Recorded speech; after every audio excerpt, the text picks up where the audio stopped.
রাধে রাধে রাধে বন্ধুরা, অমৃত কথা বাংলা চ্যানেলের নতুন পর্বে আপনাদের সকলকে স্বাগত জানাচ্ছি। এই পর্বের বিষয় হলো 2025 সালে বছরের প্রথম সূর্যগ্রহণ, আংশিক খণ্ডগ্রাস সূর্যগ্রহণ আগামী 29শে মার্চ 2025 শনিবার লাগতে চলেছে। বছরের প্রথম সূর্যগ্রহণের ভারতবর্ষ ও বাংলাদেশের সময় অনুযায়ী পূর্ণাঙ্গ সময়সূচি, গ্রহণ কখন লাগবে আর কখন ছাড়বে। প্রথম সূর্যগ্রহণ ভারতবর্ষ ও বাংলাদেশ থেকে দেখা যাবে কি না, গ্রহণ কোন কোন দেশ থেকে দেখা যাচ্ছে, গ্রহণ চলাকালীন কি কি কাজ করা যাবে আর কি কি কাজ করা যাবে না, গর্ভবতী মহিলারা কি কি কাজ করতে পারবেন না, সবটাই জানবো এই ভিডিও থেকে। ভিডিওতে যাবার আগে অমৃত কথা বাংলা চ্যানেলটিকে অতি অবশ্যই সাবস্ক্রাইব করুন, লাইক করুন, কমেন্ট করুন এবং শেয়ার করুন। আর ধার্মিক নোটিফিকেশন ঘন্টাটি বাজিয়ে দেবেন।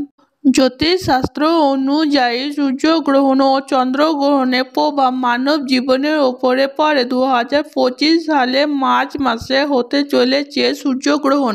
বছরের প্রথম সূর্যগ্রহণ হবে 29শে মার্চ 2025 শনিবার। 2025 সালে বছরের প্রথম সূর্যগ্রহণ, যা আংশিক খণ্ডগ্রাস সূর্যগ্রহণ হতে চলেছে, যা ভারতীয় সময় অনুযায়ী সূর্যগ্রহণ শুরু হবে 29শে মার্চ 2025, বাংলার 15ই চৈত্র 1431 শনিবার। গ্রহণ স্পর্শ হবে বা আরম্ভ হবে ভারতীয় সময় অনুযায়ী দুপুর 2:21 পর থেকে। গ্রহণের মধ্যকাল হবে বিকেল 4:17। গ্রহণের মুখ্য বা সমাপ্তি হবে সন্ধ্যা 6:14। বছরের প্রথম সূর্যগ্রহণ আংশিক খণ্ডগ্রাস সূর্যগ্রহণ স্থায়ী বা স্থিতি হবে 3 ঘন্টা 53 মিনিট। গ্রহণের গ্রাস মান হবে 0.937।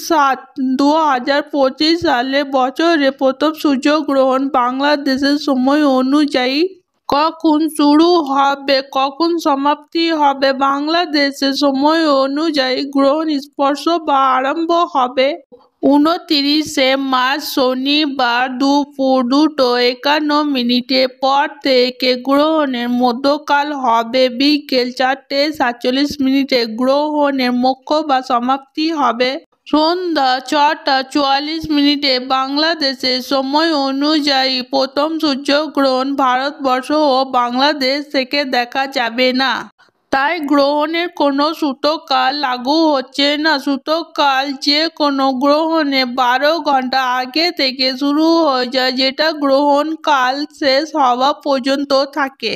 তবে ভারতবর্ষ ও বাংলাদেশের সূতককালকে মান্যতা দেওয়া হবে না, কারণ ভারতবর্ষ ও বাংলাদেশ থেকে বছরের প্রথম সূর্যগ্রহণ দেখা যাচ্ছে না। 2025 সালে বছরের প্রথম সূর্যগ্রহণ আংশিক খণ্ডগ্রাস সূর্যগ্রহণ যে জায়গাগুলি থেকে দেখা যাবে সেই জায়গাগুলি হলো আমেরিকা, আফ্রিকা, ইউরোপ এবং রাশিয়ার উত্তর অঞ্চল থেকে এই গ্রহণ দৃশ্যমান হবে। শাস্ত্র অনুসারে গ্রহণ চলাকালীন খাবার খাওয়া নিষিদ্ধ করা হয়েছে।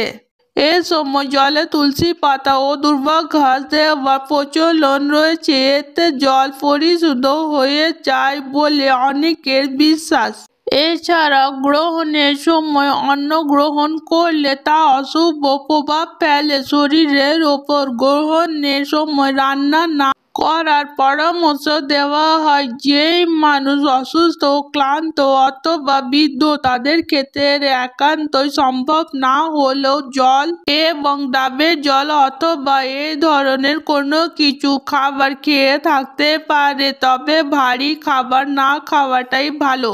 গ্রহণের সময় তুলসী পাতা স্পর্শ করবেন না। গ্রহণ চলাকালীন চুল দাড়ি কাটবেন না। গ্রহণের সময় অশুভ শক্তির ক্ষমতা বহু গুণ বৃদ্ধি পায়, তাই এই সময় নির্জন স্থানে বা শ্মশানে যাওয়া উচিত না। গ্রহণ শেষ হলে স্নান করে শুদ্ধ বস্ত্র পরে দান করা উচিত। গ্রহণ চলাকালীন গর্ভবতী মহিলারা কি কি কাজ করবেন না। জ্যোতিষশাস্ত্র অনুযায়ী গর্ভবতী মহিলাদের গ্রহণকালে ঘর থেকে বের হওয়া উচিত নয়।